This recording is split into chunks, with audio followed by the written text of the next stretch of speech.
मैं डॉक्टर खुर्शीद अहमद अंसारी हूँ। यहाँ एसोसिएट प्रोफेसर हूँ, रचना शरीर विज्ञान या ह्यूमन अनाटमी जिसे हम लोग कहते हैं।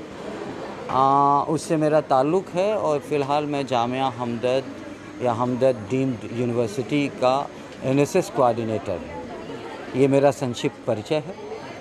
क्या प्रोग्राम रखा गया था और क्या मकसद है? दरअसल भारत सरकार के यूथ मामलों के और स्पोर्ट्स मंत्रालय के तत्वाधान में या उसको सेलिब्रेट कर रहे हैं हम लोग 100 days countdown for international yoga day, जो 21 जून को मनाया जाता है। तो कई प्रोग्राम हम लोग जामिया हमदर्द में करा रहे हैं।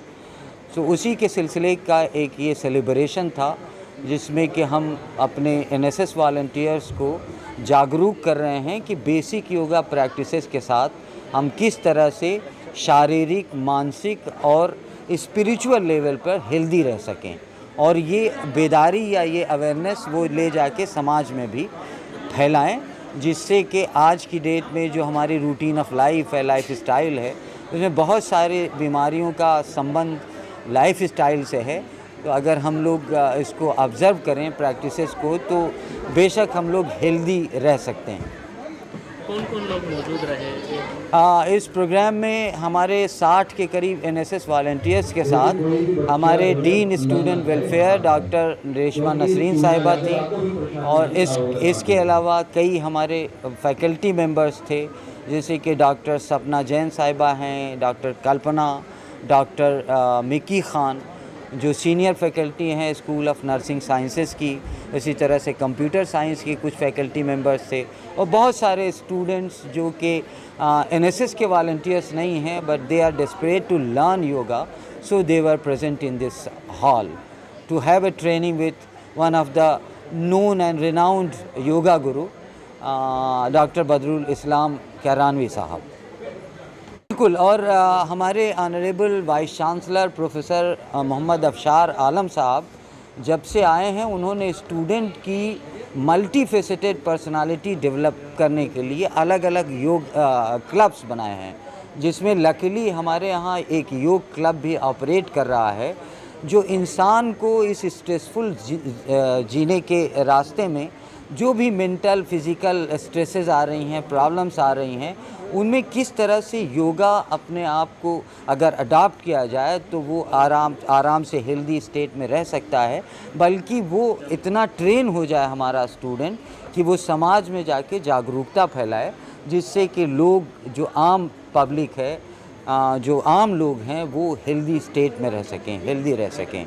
हेल्थ, चूँकि मैं एक डॉक्टर हूँ, इसलिए मुझे पता है कि health is not only a matter of physical condition, but health can be defined as the well-being of the spiritual, mental, social and physical well-being of an individual.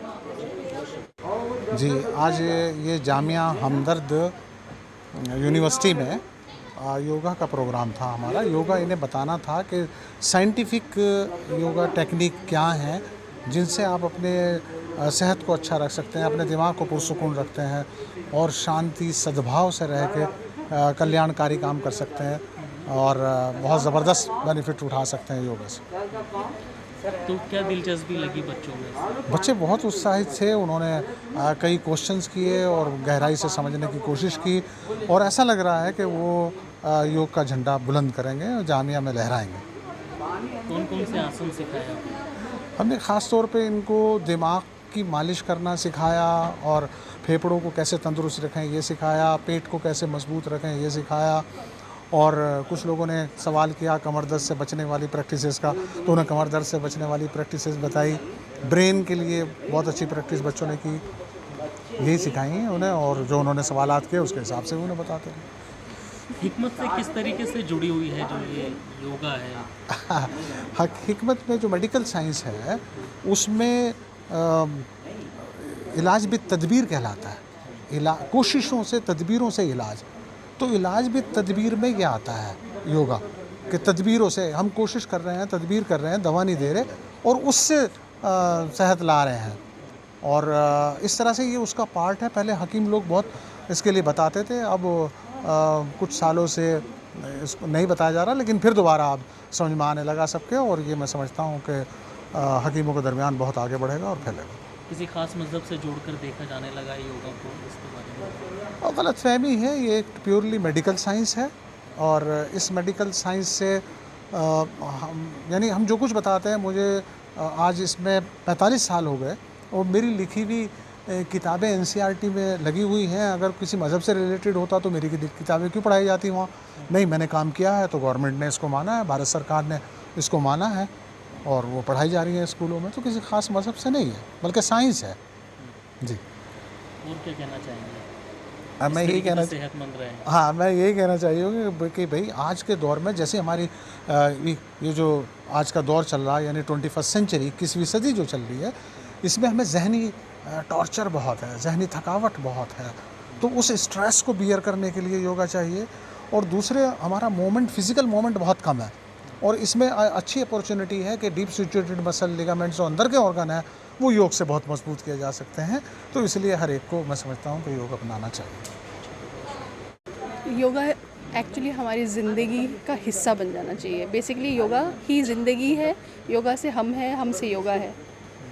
अब चूँकि ये पूरी दुनिया जानती है, इंडिया में इसका इजाद हुआ था, तो इंडिया से चल के अगर ये दुनिया में गया है तो इंडिया यानी हिंदुस्तान या फिर भारत के लोग पीछे क्यों रहे? हमें इस योगिक पद्धति को हमारी डेली रूटीन बनाना चाहिए। इसी से हमें उभरना है और अपने जीवन को ट्रांसफॉर्म करना है ताकि हम माइंडफुल रह सकें। और माइंडफुलनेस ही हमें स्पिरिचुअलिटी और साइंटिफिक एप्टीट्यूड सिखाती है।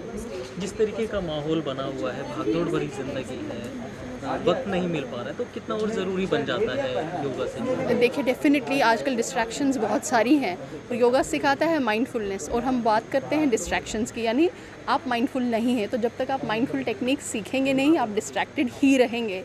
इस कारण योगा को अपनाना बहुत ही बेहद ज़रूरी है।